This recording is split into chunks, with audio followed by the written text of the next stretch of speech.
அனைத்துலக விண்வெளி நிலையத்தில் சுனிதா வில்லியம்ஸ் சக வீரர்களுடன் கிறிஸ்துமஸ் கொண்டாடிய வீடியோ வைரலாகியுள்ளது. அதில் சுனிதா சிவப்பு நிற ஆடை அணிந்திருக்கும் நிலையில் உடனிருக்கும் 3 சகாக்கள் கிறிஸ்துமஸ் தாத்தா தொப்பிகளை அணிந்திருந்தனர். எனினும் அமெரிக்க விண்வெளி ஆராய்ச்சி நிறுவனமான நாசாவின் சமூக ஊடகங்களில் வெளியான அவ்வீடியோவால் சர்ச்சை கிளம்பியுள்ளது.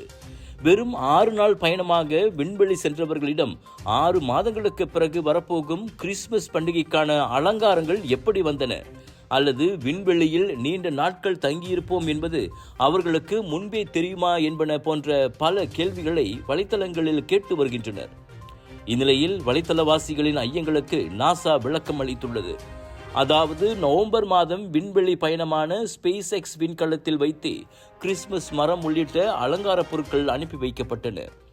கிறிஸ்துமஸ் சிறப்பு உணவான வான்கோழி, உருளைக்கிழங்குகள், காய்கறிகள், கேக்குகள், பிஸ்கட்டுகளும் உடனிருந்தன. மற்றபடி வழக்கமான சில அறிவியல் பொருட்களும் ஸ்பேஸ் எக்ஸில் கொண்டு செல்லப்பட்டன. அனைத்துலக விண்வெளி நிலையம் ஒவ்வொரு ஆண்டும் பலமுறை பொருட்களால் நிரப்பப்படுவதாக கூறி கிறிஸ்துமஸ் அலங்கார சர்ச்சைக்கு நாசா முற்றுப்புள்ளி வைத்துள்ளது. ஒரு வார பயணமாக ஜூன் 5ஆம் தேதி சுனிதாவும் பூச் வில்மரும் விண்வெளி சென்ற ஸ்டார்லைனர் விண்கலத்தில் தொழில்நுட்ப கோளாறு ஏற்பட்டதால் இருவரும் மாதக்கணக்கில் விண்வெளியிலேயே தங்கியுள்ளனர்.